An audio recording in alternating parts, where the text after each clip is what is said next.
Hey everyone, and welcome back to Final Fantasy XIV, where today is our last day in Gridania for a good while. Between episodes, I went ahead and did most of the leave quests up to level 15 for crafters and gatherers around here.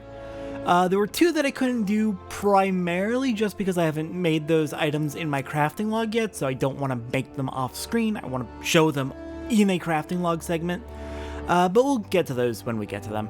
Literally the two in my log over there are the only two leave quests in the area I have not done that are up to level 15. Also, I have decided that combat leave quests from now on I'm going to be doing off screen as well, just because we've done basically all the different types of them. There may be a few new types of leave quests we haven't seen yet, especially since we're still early game. And if those come up, I will be sure to show the new types. But old types I'm going to do completely off screen. Speaking of, I will have to show the leave quest for the next Gatherer class, because the Gatherers for Botany and the other one are very different from the fishing leaves, so I want to show off those types since they are different. Anyways, Mother Miounne, I am finally ready to continue the main scenario. What job do you have for me? Miounne is waiting for you to brief you on your task. Ready for that briefing? Good. Now then, here's the long and short of it. Beg pardons for interrupting, Miounne, but our need grows ever more pressing. Have none stepped forward? And good morning to you too, Bowlord. Your need must be pressing indeed for you to honor us with a visit. The good news is your journey hasn't been in vain, or hasn't been wasted. I'm pleased to report that we have a volunteer at last, and one who comes highly recommended at that. Yet sorry it took a month for me to actually pick up the job. My thanks for answering the call, friend. My name is Lewin, and I lead the men and women of the God's Quiver. Now, time is of the essence, so I shall proceed directly to the heart of the matter. We wish for you to nip a potential threat to Gridania in the bud. Beneath the central shroud, there lies an underground burial site called the Tam-Tara Deepcroft. The place was once a Gelmoran settlement, but we Gridanians have long interred our dead there. Of late, however, shadowy figures have been seen skulking about the Deepcroft and with ever-increasing regularity. Based on the accounts of various witnesses, we suspect that these individuals belong to the Lambs of Dalamud, a doomsday cult which sprung up prior to the Calamity. These zealots have proven themselves dangerous in the past, and we leave them to their own devices at our peril. Ordinarily, I would have dispatched my best men to scour the Deepcroft with orders to flush the cultists out. Alas, the Calamity decimated our ranks, and the limited forces at my disposal are constantly required to keep the Ixal at bay. The birdmen have grown restless of late, and I fear a storm may be brewing. In anticipation of this, I've been compelled to spread our forces throughout the Twelveswood, lest we be taken unawares. The situation so being, we must turn to others to deal with the Lambs of Dalamud. Can we rely on you to undertake this task, friend? You have my gratitude. Once you've seen to your preparations, pray make your way to the Deepcroft and identify yourself to the guard posted at the entrance. He'll apprise you of the latest developments. That is all. Be careful out there, you hear? May the crystal guide you and keep you. Alright, we are heading out to our second dungeon, the Tam-Tara Deepcroft. We've stopped near the entrance to it a few times, but of course we haven't actually entered it because we couldn't.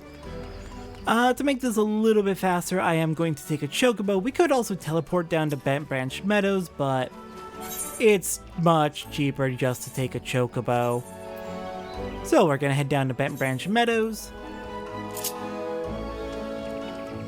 and then we should be able to walk the rest of the way from there. We are going to be going in as a conjurer, as a healer. There are 3 tutorial dungeons in this game. The first one is Sasasha, the second is Tam-Tara Deepcroft, and there's gonna be one more in Ul'dah right after this. There are also 3 main roles in combat in the game: DPS, healer, and tank. So yes, I'm using each of the 3 dungeons to teach one of the roles. We've done DPS with the Sasasha dungeon, and now, with Tam-Tara, we are going to take care of healer. Which also of course means we're going to be doing the Hall of the Novice before we enter the Tam-Tara Deepcroft, and as with last time, I will leave a note on screen with what timestamp you can skip to skip the Hall of the Novice when we get there. I understand not everyone wants to watch the tutorials, but they are different for each of the roles, and they are useful for new players. Plus, I'm pretty sure we'll be getting a set of gear for healers from doing this. So, it is worth doing if you are new to the game. Alright, Tam-Tara isn't too far off now. Just down here, take a right, and then down into the pits.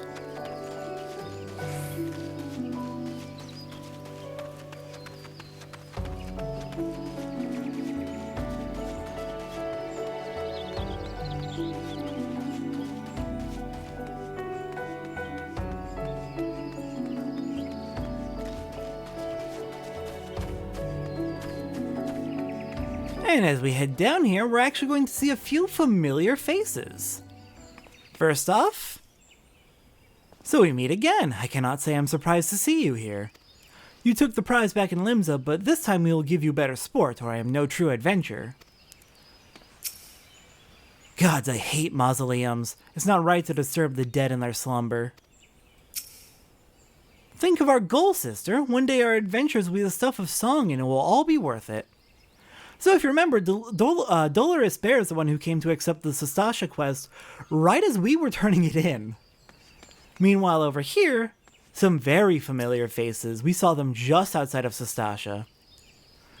I shudder to think what might have happened to Isildur had I not thought to pick the fruit I stumbled across on the way here. Sometimes he has too much vigor for his own good.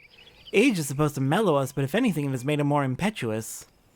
I understand his desire to make use of the time left to him, but one misstep and there won't be any. And Isildur. Childish curiosity prompted me to commit the most elementary of blunders. Were it not for the fruit that Alianne found, my adventures may well have ended in this forbidding place. Always look before you leap. In my haste, this most fundamental rule of adventuring slipped my mind. I do believe I shall rest here a while. If you remember, this is the grandfather-granddaughter pair we saw back outside of Sastasha. And I believe there was one more group we saw outside of Sastasha. I don't see them here. I wonder where they got off to. Alright then, Magic Bones, I'm gonna need you to go away, please.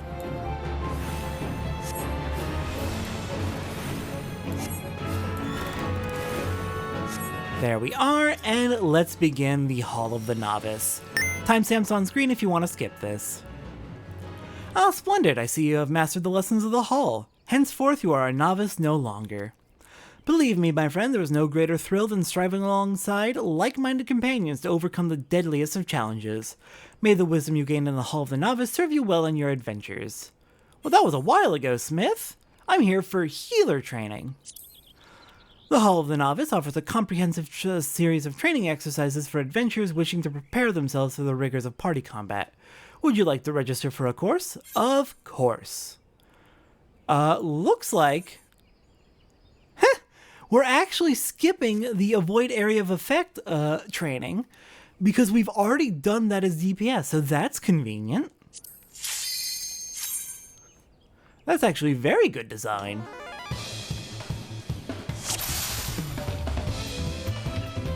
Do I have your full attention? Then let us proceed.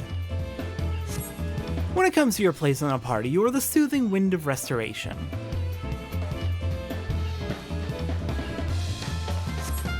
As such, rather than engaging the enemy directly, your primary role is to focus on the mending of wounds. I would dispute that, but we'll get into it.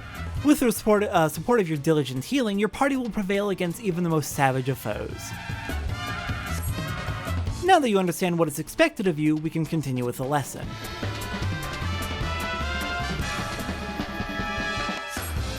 This upcoming exercise requires that you keep your ally healed.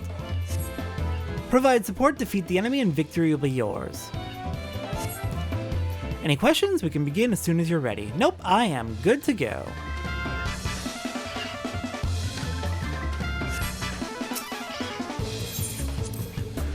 So, they aren't wrong saying that as a healer, your primary role is to keep your party members alive, keep them healed. But I do think they overemphasize it just a little bit. Obviously, if your allies need to be healed to be kept alive, that should take priority, But if your allies are doing well, if they have their full health, or if they have a decent amount of health, you really should be focusing on doing damage to the enemy. That being said, this fight seems to be deliberately and specifically designed to make sure you're keeping your allies alive and healed. And yes, at least they are saying it. If your allies, if your party is doing well on health, fight the enemy. I cannot emphasize that enough. If you're neglecting to fight the enemy as a healer, you are slowing your party down significantly. So the back and forth between healing your allies and doing damage on the enemy is definitely something you gotta get used to as a healer, but it's not too bad, I don't think.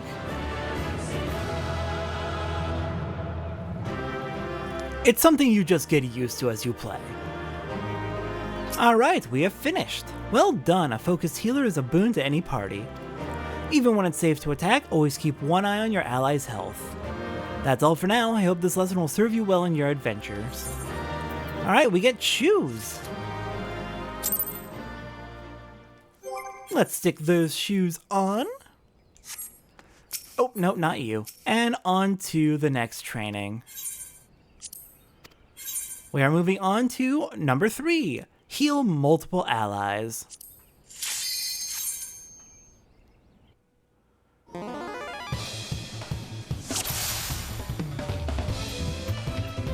Do I have your full attention? Then let us proceed. In this next exercise, you'll be healing multiple allies. Battle is chaotic and you must needs learn flexibility. Thus, you will find yourself in a scenario in which sudden reinforcements threaten your party. You will need to stay alert and switch your attention between allies as the situation demands.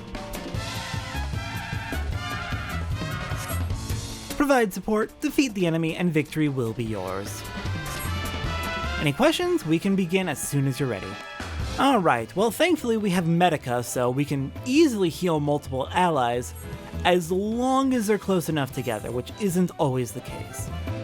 Ideally, they'll be keeping themselves fairly close together, within range, so you can use Medica on them, but that won't even always be reasonable during some fights. Many mechanics will try and split up your party quite a bit, so you're gonna have to get used to switching between them to cast Cure one at a time.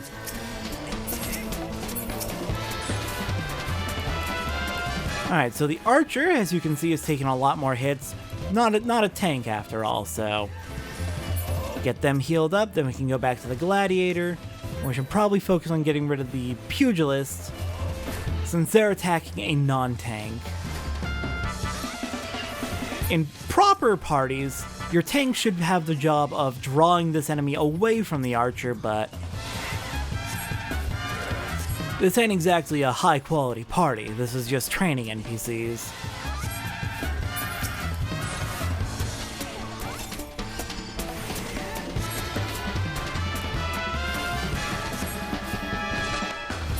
And we have more Pugilists coming in.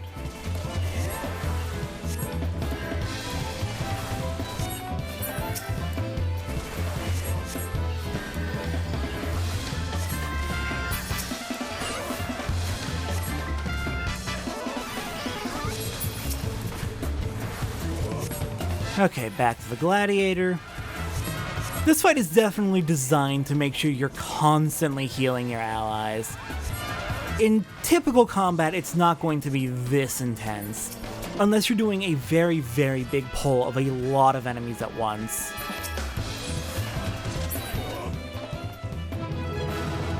But in that case, hopefully you're going to have some really good area of effect attacks and really good area of effect healing. Alright then, we have finished. Spreading one's heals among many can be a trying task. To succeed in your role, however, you must learn to quickly assess who is most in need of mending. That's all for now. I hope this lesson will serve you well. It's also, again, worth pointing out that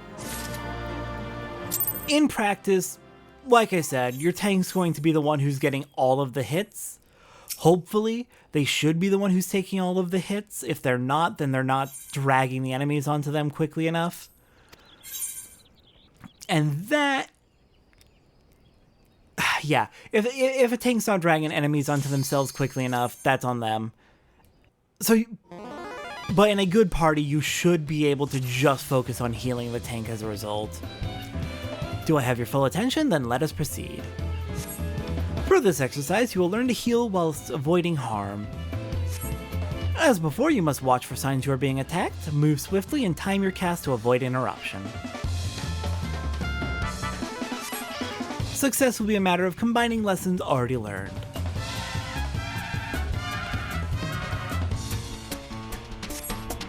Provide support, defeat the enemy, and victory will be yours. Alright then, let's get started. So as stated, this is going to be combining dodging enemy attacks while also casting spells.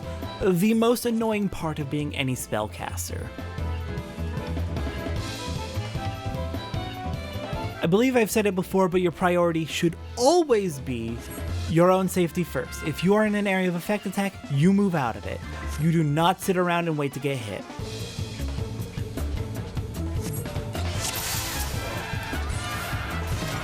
Alright, let's go. So we can't fight the mage, but the mage is probably going to be joining in about halfway through.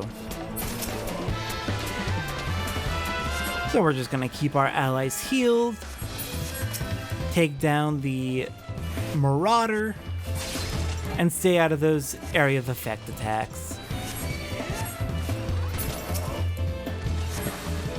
Alright, the Conjurer, nope, not the Conjurer, the Thaumaturge, they are a Thaumaturge specifically, has joined the fight. So we're going to need to keep moving. Oh crap, move.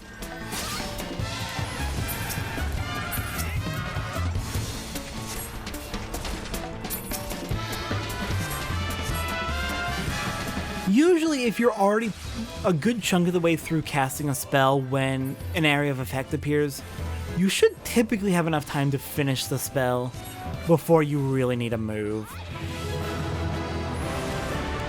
But if an area of effect attack is on you, don't start a new spell. That never ends well. Nice footwork. Beware of those foes cunning enough to target the source of healing. That's all for now.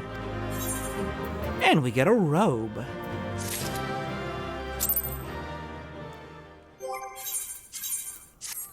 Very nice. And let's see. Looks like we have now completed healer training. Really? I guess we don't have to do the final exercise. That's interesting. So then, in that case, welcome back to everyone who skipped the Hall of the Novice. There was only 3 lessons this time. Technically, there were 5, but the game makes you, / lets you skip the ones you've already done as other roles. You're Satora Lancy, I take it. Thanks for helping us out, friend. No doubt the Bowlord has already informed you, but your task is to enter the Deepcroft and purge it of the lambs of Dalamud. In case you're unfamiliar with them, the cult emerged shortly before the Calamity put an end to the 6th Astral Era. The cultists took the lesser moon Dalamud for their god, believing that it would deliver them from the devastation. And so they were rather disappointed when Dalamud exploded into 1,000 flaming pieces before it could complete its descent. Now, having seen their god turn to ash, one would think that the cultists might feel moved to question their faith. On the contrary, it served only to stoke the flames of their fanaticism. The Lambs of Dalamud are convinced that heretics, that is to say, everyone but them, interfered with the coming of their Lord and Savior, and that it's now their sacred duty to avenge him. Whatever it is they're doing in the Deepcroft, you may be sure that no good will come of it. For the sake of Gridania and Eorzea at large, put an end to their madness. Alright, into the Tam-Tara Deepcroft we go. As we did with Sastasha, we're going to be entering with NPCs in the duty support system. There will be plenty of duties where we're going to be playing with other players. But for the main story, where duty support is available, and for the sake of privacy of other players, I am focusing on duty support where possible. But in those dungeons and duties where you can't go in with duty support, I will be trying to gather a group of real-life friends who are comfortable being on camera. Anyways, into the Tam-Tara Deepcroft.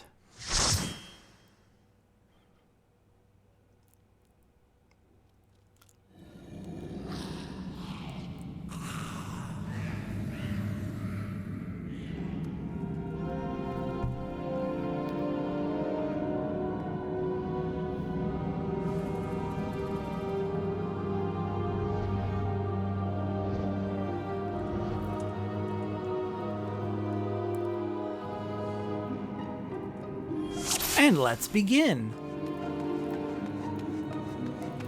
Heading in, we've got a mysterious giant orb in the middle. That gives bad vibes, to be honest, so let's hope it's nothing too concerning.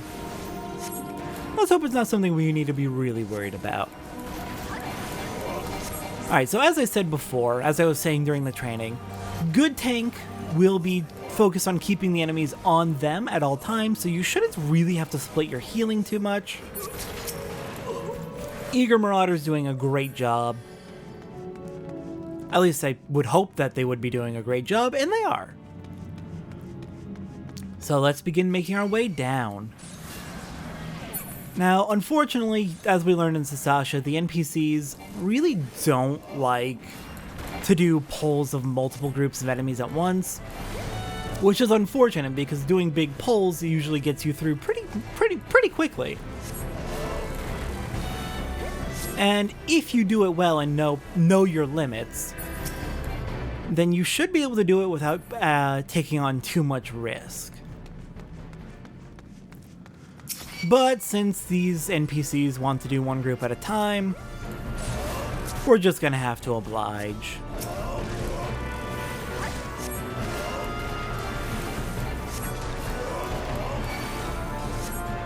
Okay, we got more coming in. Hello there, Akinik Varley. Yeah, see, we're barely even needing to heal the Marauder. They've got some good equipment on, it seems. That makes me very happy. So we should be able to just focus on doing damage and getting through this place.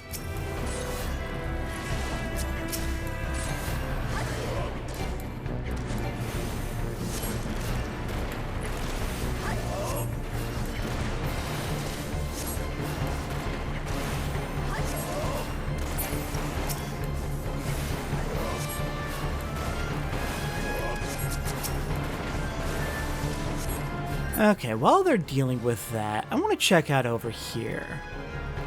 We got some sprites, some croft lights. But I don't see much else over here. No, like, loot or anything, so is this place completely optional?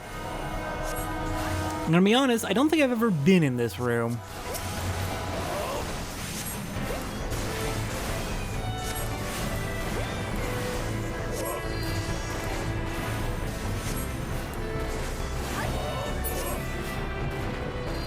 Would anything spawn from the croft lights dying? Doesn't look like it.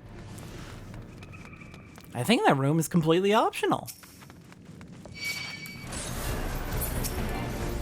Well then, the Marauder was eager to get in there. What the heck was that? Just kind of dashed in. Fast Marauder. Eager indeed.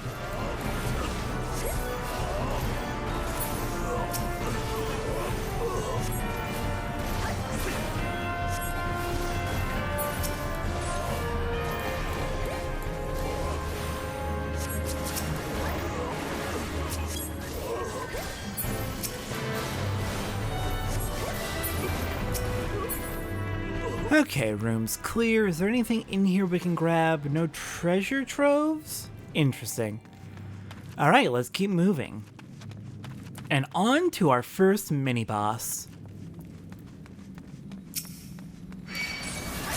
We have one of those cultist orbs is here, and a priest along with some gravediggers. Looks like we found one of the rituals being done down here. Let's go ahead and stop it immediately.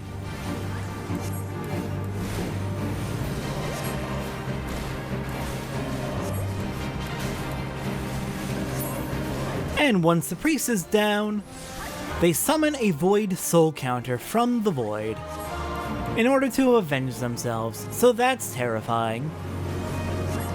I love when enemies have access to summoning void scent. Definitely not one of the more terrifying aspects of this game's lore.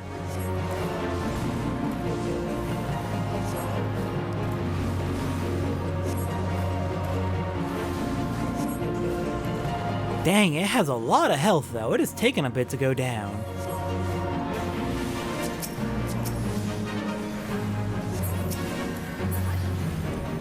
Alright, well now that they're down, a treasure coffer appears, giving us some Acolyte's half gloves. And now we can interact with the cultist orb, destroy it, and begin to weaken whatever ritual is happening in here. Alright, half gloves we can wear. So put those on, and we got some mightlings.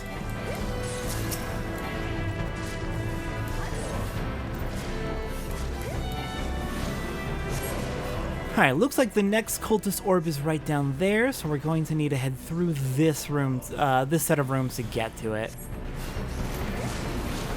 Shouldn't be too long of a path, I'm hoping.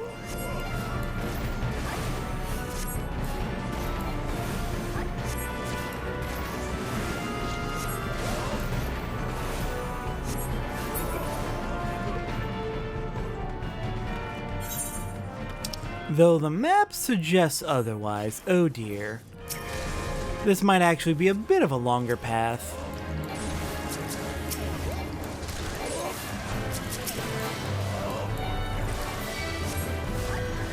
Oh crap, we got more coming in from behind, just what we need.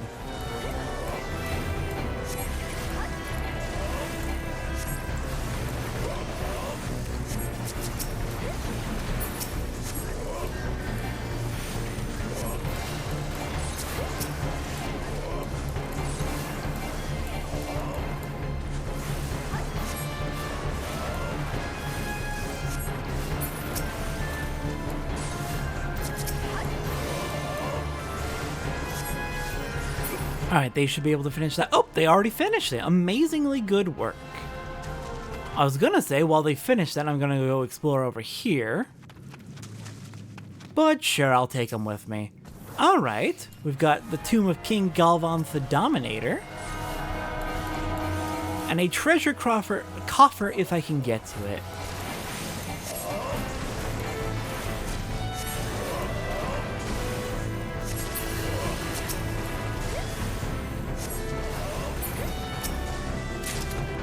Alright, got some plundered ear cuffs.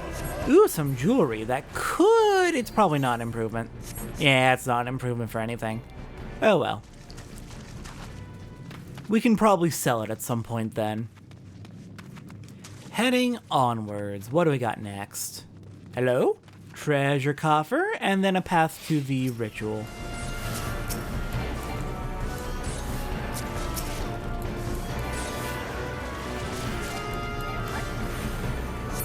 Here, you know what? They should be able to handle this. Give me the plundered cuirass.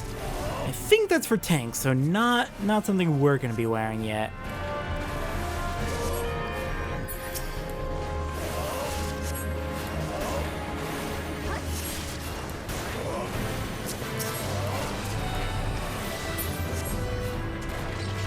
Alright, room's clear. Let's move onwards. Mini-boss number 2. We've got 3 of those grave diggers this time. Well, I'm sorry to say they have dug their own grave. Okay, please, let me target the dang priest. There you are.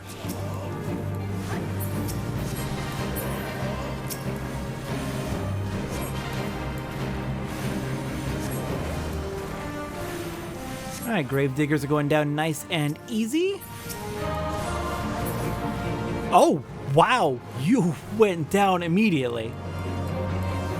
And now for the actual mini-boss. Hello, Void Soul Counter. Oh, would you look at that? We have a limit break. Oh, I need to actually pull up the details on how limit breaks work. So limit breaks.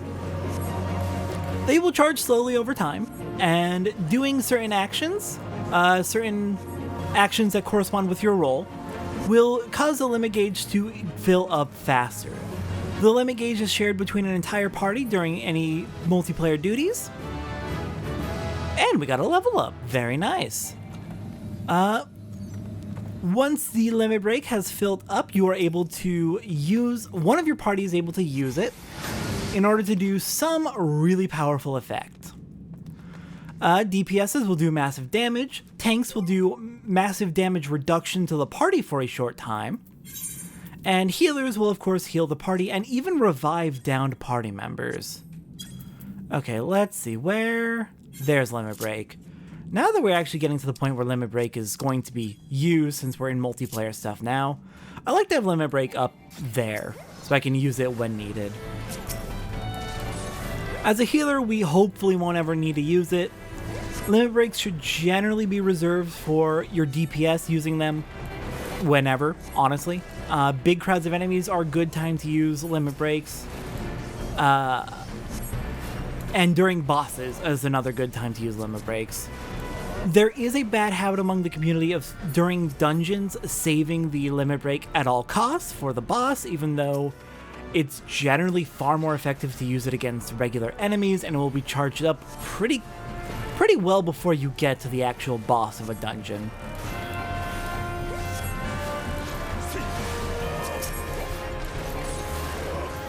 So really, if you're not using the limit break when it becomes available against large groups of enemies, especially like mini bosses are a good place to use them, you're just kind of wasting your limit gauge.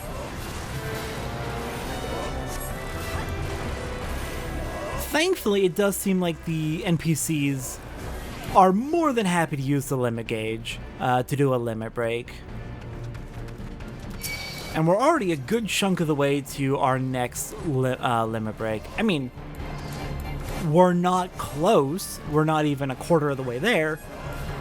But you can see it's filling up decently quickly. As mentioned before, doing things associated with your role will fill it up faster. For healers, doing critical healing to a party member, particularly tank, will fill it up faster. As a DPS, doing critical hits and doing a lot of damage will fill it up faster. And as a tank, I believe it's blocking damage. Though I do need to double check that, and I probably will not actually put up a note, because this is going to be a long episode and I don't want to scrub through to find this again and make sure I've put down a note on what exactly it does. I'm pretty sure I've got that's generally the gist of how it works, though.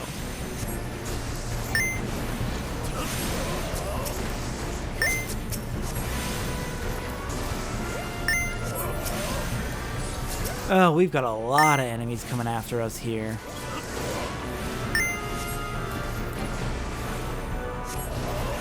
Thank goodness they're all decently easy to deal with.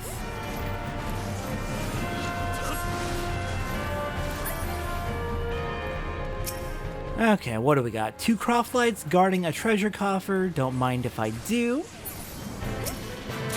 My treasure coffer. Plundered shortbow. I'm not playing as Archer, but good to have that.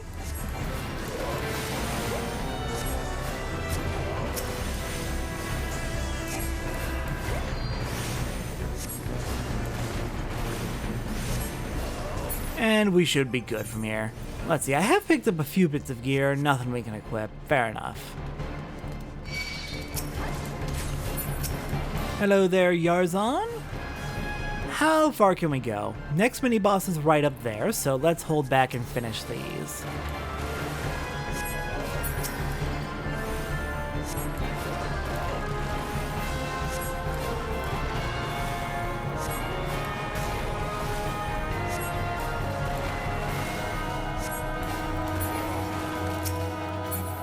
Alright, good work, team. Let's get into mini boss number 3.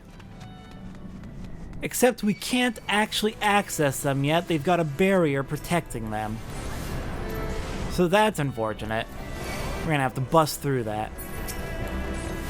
Oh, and more Aachen and Varlets coming in to assist. Just what we need. Hey, Thaumaturge, you okay? You're seeming kind of nervous over there. You don't gotta shout out your attacks. Though it's very cute that you do. Very anime. Have you been watching too much anime? Is that what's happening here? Okay, so we can't get through the barrier yet. We need to find a cultist rosary, it appears, judging from our mission list on the right. And, well, it just happens to be right over here. Guarded by a lot of cultists. Oh, dear.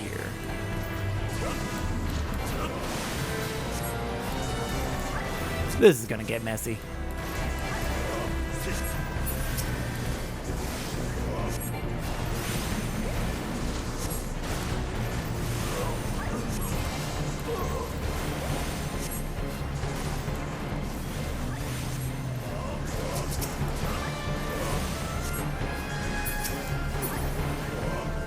I think we're almost... Oh no, we've got one that's barely been touched. I just noticed you. A very busy room indeed. Alright, with them all down, we can grab the rosary. And let's go break that barrier. And it looks like the last two cultist orbs are right here. Perfect. Oh god. Pull out your damn staff. Let's get working. Everyone gets an arrow to the face. We've got Octaville the Unforgiving. So I guess I shouldn't ask for apologies for how much I'm going to kick your ass. Those gravediggers are barely even a threat, so let's just pummel right into you. But of course there's going to be a void soul counter to finish off the mini-boss.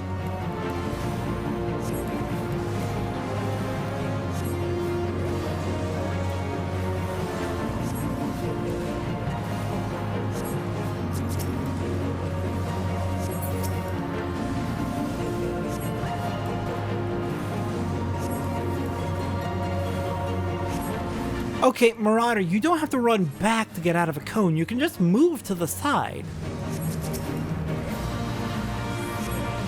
And you can also see, I'm waiting for the Marauder to get decently low on health before I go to healing. It's really not necessary to keep them at full health. Ooh, Acolyte's robe. Not as good as our brand new robe. Got it. Alright, let's break these cultist orbs. And finally end this ritual.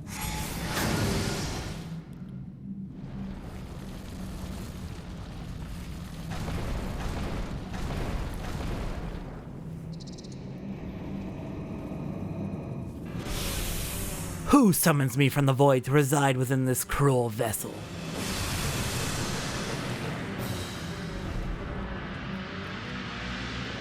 You seem surprised. Did you not cross our gates and... Oh, you're talking too fast. Alright then. Galvanth! Didn't I find your tomb earlier? Looks like Cthulhu. Alright, let's destroy him. Pretty sure you're a mind flayer. Alright.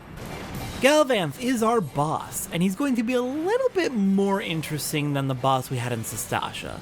Namely, because every once in a while, he will summon support, namely inconspicuous imps, who will actually provide shielding for him, so he can't take damage until they're dead.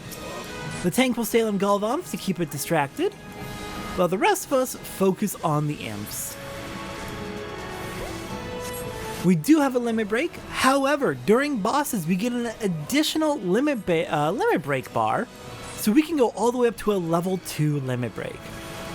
Note that this is not 2 limit breaks that we can save up. This is 1 level 2 limit break that will do even more damage or have an even more powerful effect. Okay, we've got a lot of support coming in. This is a problem. Let's clear these all out. And then get back to Galvanth. Oh, no you don't.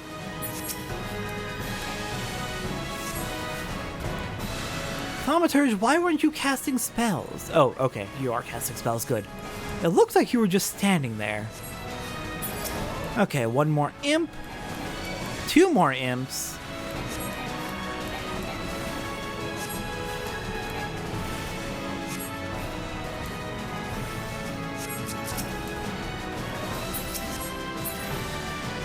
And now we can clear out the support and then finish off Galvanth.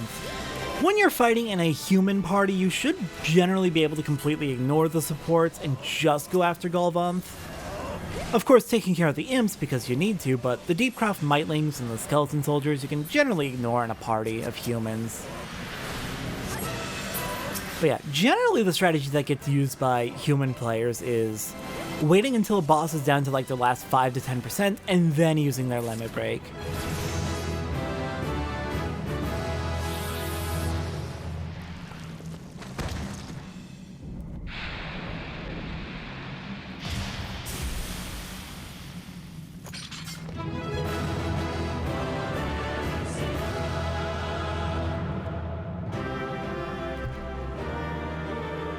But we made it through the Deepcroft. Grab a reward of a plundered geese arm? What the heck is that? I suppose I'll figure it out later. I'm pretty sure it's a weapon. Let's get out of here. I do wish I could, like, command the NPCs to use their limit break a little bit earlier, because we didn't hit level 2 during that fight. Oh, hello. No, Magic Bones, I don't feel like doing this. Please go away, I just need to get back to Gridania now. Actually, before we head back to Gridania, I do want to check on the other parties that were planning to come in here. Looks like they've all cleared out. Oh, not Kier. So let's head back to New Gridania and check in with Miounne.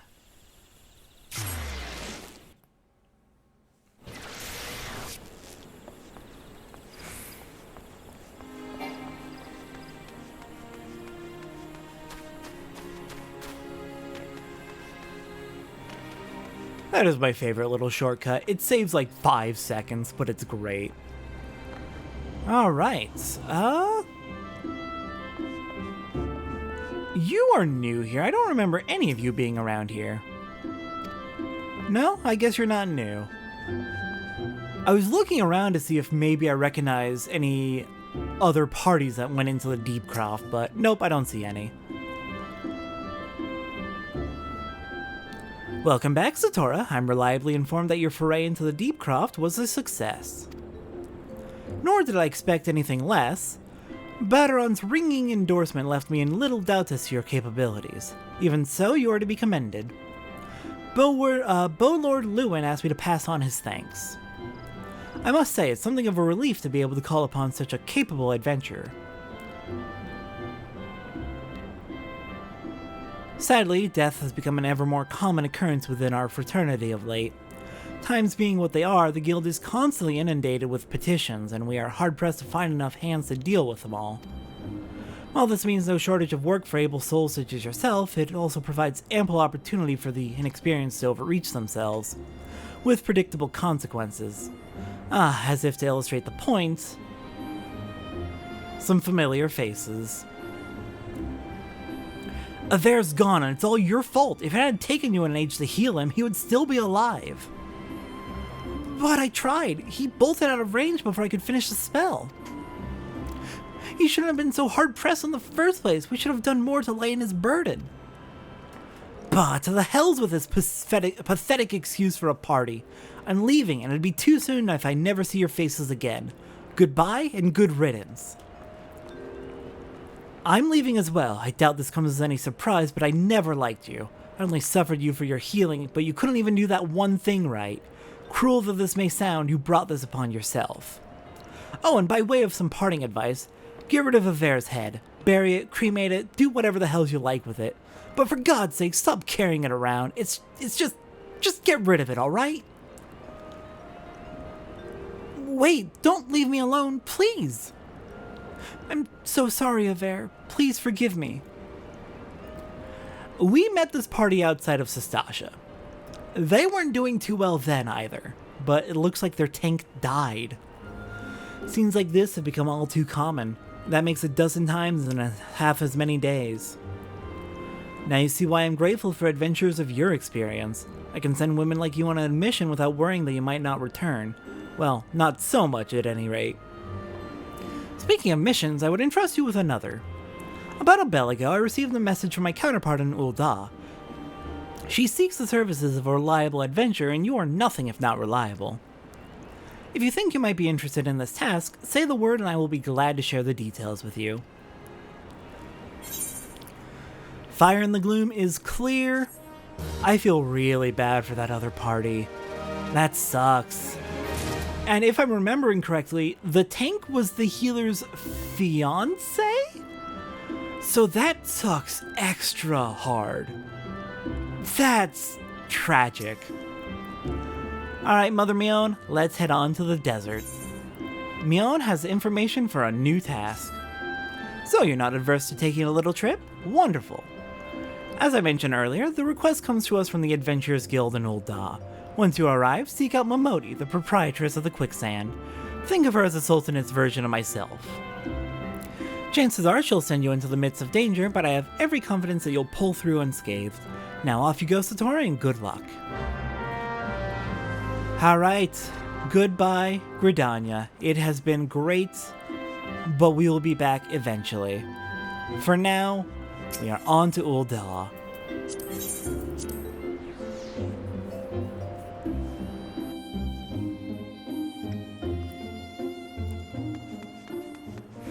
Alright then, let's go find this Momodi. I believe we want to go down to Ruby Road Exchange?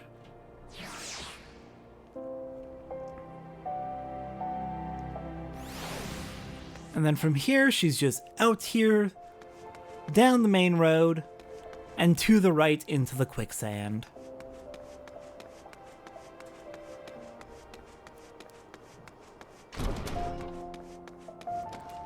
Where, there she is. Hello, Momodi. Welcome to the quicksand, friend. I'm a tad busy right now, if you wouldn't mind showing yourself to... Judging by your determined expression, I take it you ain't here for ale. Are you called Satora Lancy by any chance? Miounne sent word that you'd be reporting for duty. She also made a point of calling you the adventurer of the moment. That ain't no small praise coming from her. But you didn't come all the way here to listen to my prattle. Doubtless you're eager to get started, so let's talk business, shall we? Indeed, but not yet. Next time on Final Fantasy XIV. Let's see, are there any other adventurers hanging around here that I might recognize? I don't see any. Well then, we have arrived in Ul'dah, and we have story reasons for being here. So you know what that means? We've got a whole bunch of new quests we need to take care of. A whole bunch of new classes we need to pick up. Thankfully, this will be the last time in A Realm Reborn we're picking up new classes, so after this, it's going to be significantly smoother sailing. This is the end of the big grinding. Just one last hump to get through and we're golden. Next time on Final Fantasy XIV, we're going to begin exploring Ul'dah, and we are going to pick up... Let's see. Looks like we are going to be picking up our crafters first. I'll see everyone next time for that.